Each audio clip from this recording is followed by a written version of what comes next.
Un saludo a la distancia. Bueno, Hola. sí, estamos nosotros ante una situación muy particular, porque en realidad sí, o sea, quizás hago un comentario, una impresión de análisis político antes de entrar al tema técnico que nos atañe. Me parece que estamos ante un congreso de candidatos. Y sí, efectivamente, muchas cosas que se están dando en el Congreso tienen cálculo para el 2021-2022. Recientemente se ha estado esbozando por ahí la posibilidad, o sea, de encontrarle una justificación al hecho que los parlamentarios pudiesen postular a las elecciones del 2021. Los parlamentarios en ejercicio el día de hoy. Pero en realidad esto parte de una tesis que, a mi entender, es una tesis equivocada por una cuestión muy concreta. Resulta de que el impedimento de reelección inmediata es un impedimento para un periodo inmediato, un periodo Claro. completo de 5 años, ¿correcto? Ellos intentan no asumir como que, y es algo que más o menos ahí ha trascendido, como que al haber sido electo para un periodo complementario, a ellos no los comprende la impedimento de reelección inmediata. Y eso en realidad no es el espíritu mismo de la norma de no reelección. Y me parece Entonces, que en ese orden de ideas el asunto sería complicado. y es por eso que se envía esta solicitud de parte de Alianza para el Progreso para poder aclarar este punto. Quienes sí podrían serían aquellos disueltos. No, tampoco, por una Tampoco, cuestión muy concreta. El Jurado Nacional de Elecciones, quiero ir a un aspecto procesal. por favor. El jurado, en principio, no debería responder este pedido o esta consulta que ha hecho el partido político mencionado. El jurado tiene una norma que está contenida en el literal P, me hace muy exacto en eso, literal P, del artículo 5 de su ley orgánica, ya que señala que ellos solamente pueden absolver consultas de la OMPE, el RENIER, el ROC, o sea, Registro de Organizaciones Políticas y los jurados electorales especiales, y consultas genéricas específicas. Entonces, en ese orden de ideas, considero de que no se va a pronunciar sobre este tema consultado. Ahora, en lo que se refiere a los congresistas del Parlamento disuelto, que deseen postular, ellos están impedidos, y ya sí se ha pronunciado el jurado al respecto, porque debemos tener en cuenta que el tema de la no reelección es un tema que ya tiene un antecedente con la no reelección de gobernadores y alcaldes. Y por ejemplo, en el año 2018 salió una resolución del jurado de este mismo pleno, que es la resolución del caso Purús, y determinó que cuando había terminación anticipada del mandato, no podía darse como que había una exoneración del impedimento de reelección inmediata. Para ser más claro y graficarlo, si un alcalde era vacado o revocado y no terminaba su mandato por terminación Ah, anticipada, no podía ok. reelegirse igual, porque Ujú, había sido electo y no ujú. podía elegirse para el siguiente periodo inmediato. Igual ocurre con los congresistas, ¿por qué? Porque la disolución del Parlamento, de ese Parlamento electo en 2016, es una terminación anticipada del mandato. Por simple lógica, ellos tampoco pueden postularse del 2021 al 2026. Perfecto, pero entiendo que esta Ok. es una interpretación que usted como experto hace. Necesitamos que un órgano aclare este punto que para algunos parece no estar suficientemente mencionado en la norma. Claro. Totalmente de acuerdo, Fátima. El único, o sea, nosotros podemos ser especialistas en la materia, pero el único que va a aclarar y tiene la última palabra es el Jurado Nacional de Elecciones. Pero yo, si me atrevo a darte un comentario adicional, va en el siguiente sentido.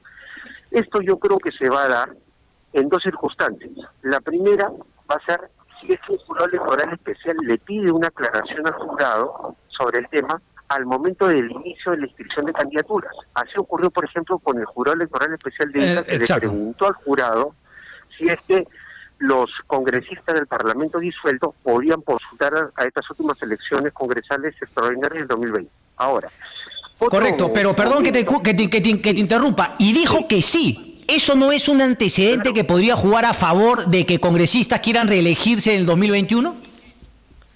No, Cristian, porque dijo que sí justamente porque estos podían elegirse para un periodo complementario, no un inmediato. Entonces, yo agradezco mucho la precisión que tú haces. ¿Por qué? Porque efectivamente, si es que ellos no pueden ser reelegidos, no pueden elegirse para un periodo inmediato y sí para un complementario, tanto los congresistas electos el 2016 como los electos el 2020, en estas últimas elecciones, no pueden presentarse a una elección para un periodo completo de 5 años, que es un periodo inmediato. Ok, la diferencia entre inmediato y complementario. Claro, en ese momento el jurado dijo, para un periodo complementario sí se pueden presentar, porque el 90A habla de un periodo inmediato, de 5 años, un periodo completo de 5 años. Entonces, como este es un periodo complementario que cierra el quinquenio, o sea, los 5 años comprendidos entre el 2016 y 2021, sí pueden presentarse. Pero ese tema ya no es así para el 2021, donde vamos a escoger congresistas por 5 años. En consecuencia, los que están hoy en día en ejercicio o los que fueron electos en el 2016 no pueden presentarse. No podrían presentarse. Ahora, piensa mal y acertarás, dicen por ahí. ¿Por qué Omar Chejade el 5 de mayo le hace la misma consulta al Jurado Nacional de Elecciones? ¿Por qué ahora un dirigente del partido Alianza por el Progreso, el mismo partido de Omar Chejade, le hace la misma consulta al Jurado Nacional de Elecciones, sabiendo que además no puede pronunciarse? Y en orden de ideas, y siempre pensando mal, o pensando bien, pues es la gran ironía aquí en el Perú, este tema de ser populista y de ganarse, claro, el favor de los aplausos del pueblo con medidas populistas, no nos haría pensar lógicamente que van en esa línea de decir, sueltan la pelota para que se ponga el debate, nosotros estamos cayendo redonditos y planteamos el tema, el Jurado Nacional de Elecciones dice no puedo, pero finalmente seguimos sacando leyes populistas. ¿No se cae de maduro la intención de estos congresistas del actual Congreso, José? Por supuesto, yo coincido con todo lo que tú dices, es así tal cual. Ellos están en campaña permanente, algunos para el 2021 en la idea de poder reelegirse y otros para el 2022, eso es más que evidente. Hay varios potenciales candidatos a gobernadores y alcaldes en las elecciones del 2022 y todos están llevando agua para su molino, por eso las normas que están saliendo, muchas de ellas con una clara línea populista. Entonces hay que tener mucho cuidado porque los electores no debemos ser incautos en estas circunstancias. Considero que el Parlamento tiene que legislar para el Perú y no obviamente para llevar agua por su molino y generar cálculos, o mejor dicho, actuar en función de cálculos políticos, electorales, sabiendo que tenemos el 2021 y el 2022 años consecutivos en materia electoral. Hay comicios los 2 años.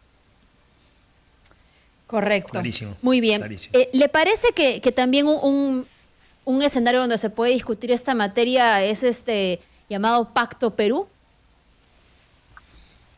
Lo que pasa es que esta es una materia meramente legal, Fátima. O sea, este es un tema legal, o sea, un tema constitucional y legal. Y en el Pacto Perú no podría discutirse algo de esta naturaleza porque, dadas las circunstancias, esto ya es algo que le corresponde dilucidar en su momento al Jurado Nacional de Elecciones. Con la ley existente, la Constitución, que fue modificada en el 2018, en diciembre del 2018 por la Ley 30.906, Ley de Reforma Constitucional que impide la reelección de congresistas de manera inmediata al siguiente periodo de 5 años.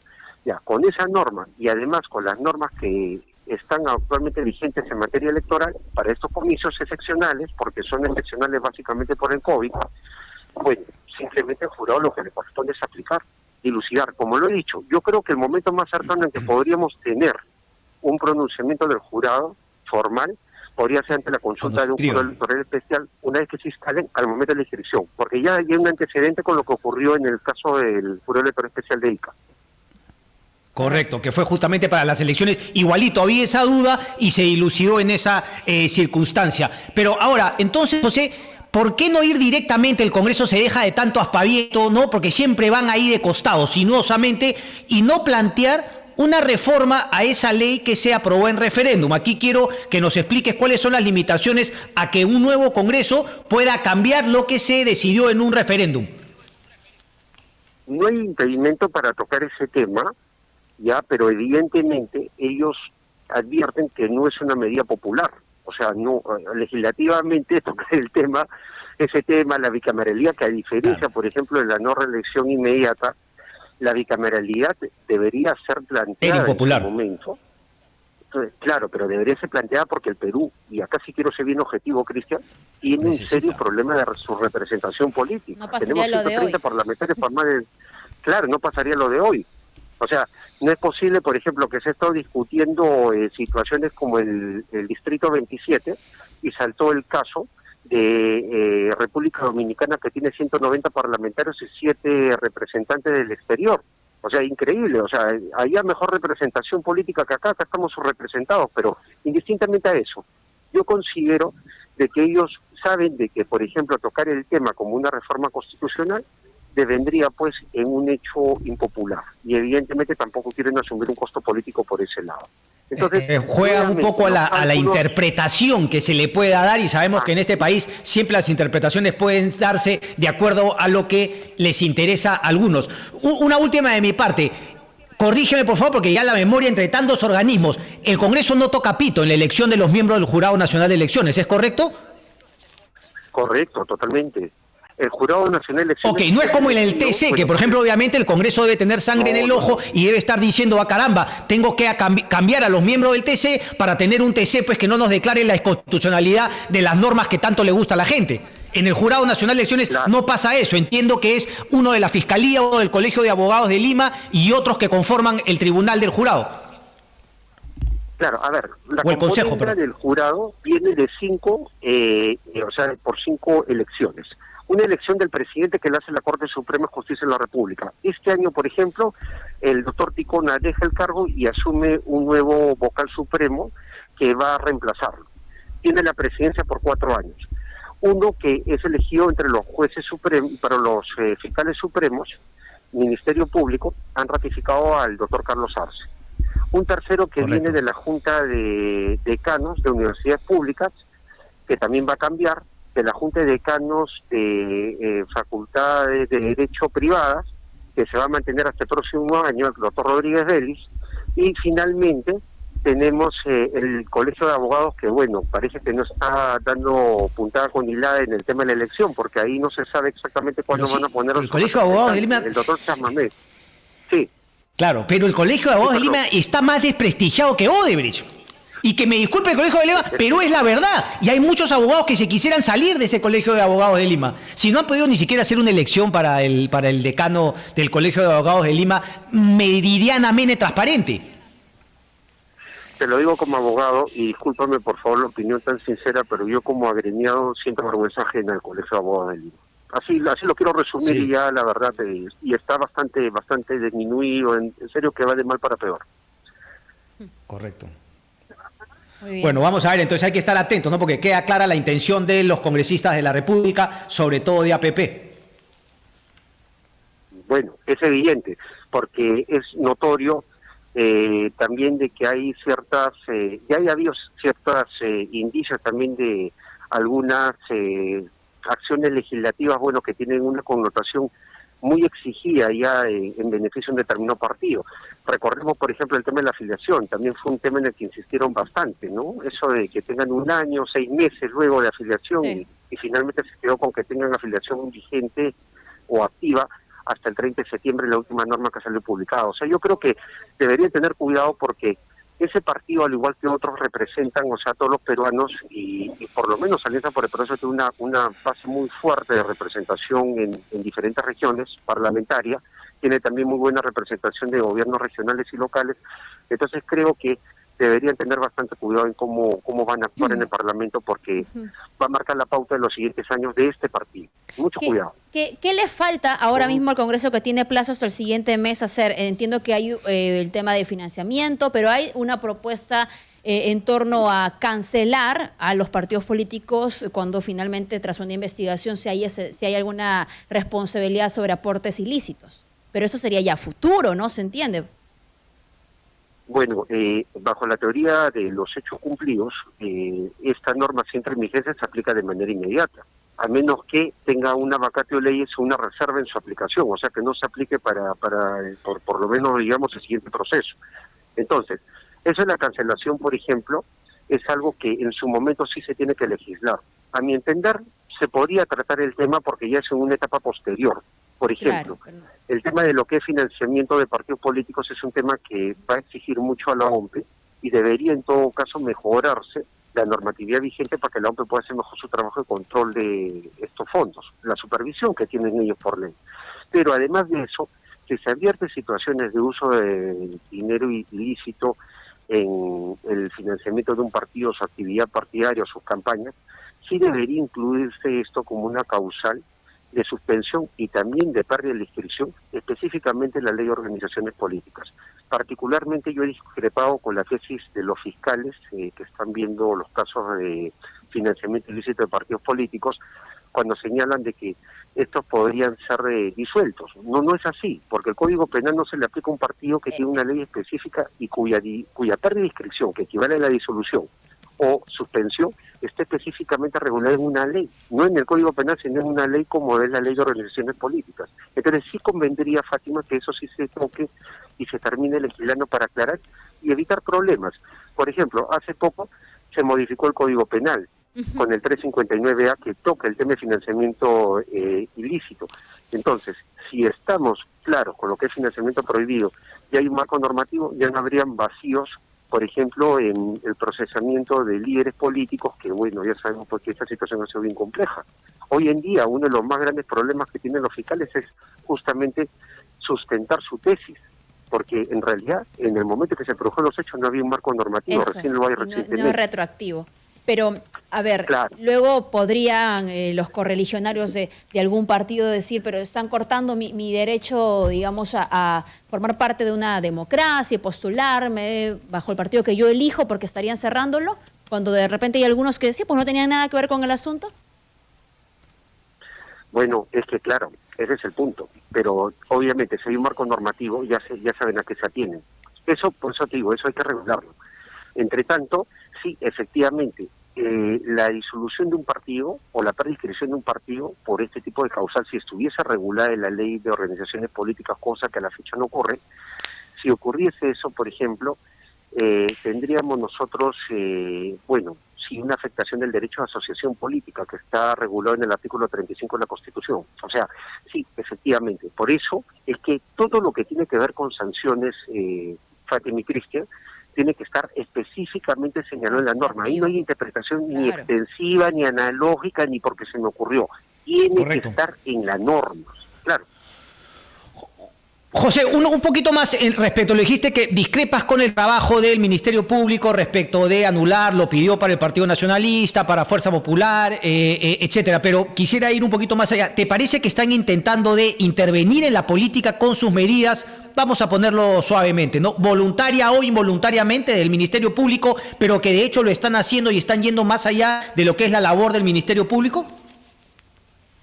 Mira, si se trata de intervención en política, yo considero que hace bastante tiempo lo están haciendo, por una cuestión muy concreta. Los magistrados suelen ser muy discretos en su trabajo y los fiscales son magistrados. Sí. Sin embargo, el tema de los casos de financiamiento ilícito de las campañas ya se ha tornado en un tema mediático y hay que hablar las cosas como son. Los fiscales son actores mediáticos. Entonces eso, bueno, es un tema que yo creo que se desproporciona porque, reitero, los magistrados tienen que ser personas que hagan su trabajo de manera objetiva y no involucrarse después en los debates políticos, porque los políticos son los que hacen política, no los magistrados. Entonces, es una opinión personal. Yo creo que han intentado forzar más bien esta tesis de la aplicación del Código Penal cuando hay una norma específica. Espero que eso nunca prospere, porque en realidad es un despropósito. Si el ordenamiento jurídico tiene que ser cambiado y específicamente se tiene que regular algo como la cancelación de la inscripción de los partidos políticos o la pérdida de inscripción, tiene que ser en su ley, y eso lo tiene que hacer el Congreso. Muy bien. Correcto. Eso no quita que miembros de partidos políticos cometan delitos y por lo tanto se les tenga que llevar a la justicia. Solamente para aclararlo. Por supuesto, claro, está muy buena la aclaración, Cristian, y te lo agradezco. La responsabilidad personal del líder político, del candidato, esa la asume él o ella. Lo asume de todas maneras. Pero la organización... Correcto, pero ¿no debería haber algún tipo de sanción al partido? O sea, ¿se puede hacer la analogía también con las empresas? Porque claro, uno dice, no, pero no culpemos a las empresas. Pero claro, ha sido que la empresa de alguna manera ha sido, hablo de Odebrecht, hablo de Graña y Montero, hablo de Ixa, Obrainsa, bueno, todas las del Club de la Construcción. O sea, ¿no debería haber también algún tipo de sanción a la empresa y por analogía al partido político cuando ha sido utilizada por algunas personas, miembros de ese partido, miembros de esa empresa? Correcto, mira, voy a ser bien claro con este punto. Has mencionado el término analogía. ni analogía ni extensión en la aplicación de una norma restrictiva, Cristian. No se puede hacer eso. ¿Por qué? Porque nosotros cuando se trata de restricción no podemos. Coincido contigo en que se debería regular en la ley de organizaciones políticas el tema. Sí se debería incorporar. Okay. O sea, yo creo que sí se tiene que discutir y se tiene que votar una norma que modifique justamente la ley de organizaciones políticas y que establezca como una causal de suspensión y hasta de pérdida de la inscripción el hecho de que haya un financiamiento ilegal dentro de una candidatura y un partido político en su campaña política, valga la redundancia. Eso debería estar ahí. Pero mientras no haya eso, no podemos aplicar de manera extensiva el Código Penal, ni tampoco, o sea, una norma sancionadora. Por seguridad jurídica, evidentemente. Clarísimo. Para eso hay una ley y hay una constitución, señor Tello. Muchas gracias. Claro que sí. Ojalá que lo legislen pronto, ¿eh? De verdad sería importante. Eso, pero ¿quién lo va a legislar? ¿Quién lo va a legislar? Si este Congreso no está para legislar, salvo lo que le significa algún tipo de aplauso. José Tello, un placer como siempre. Gracias.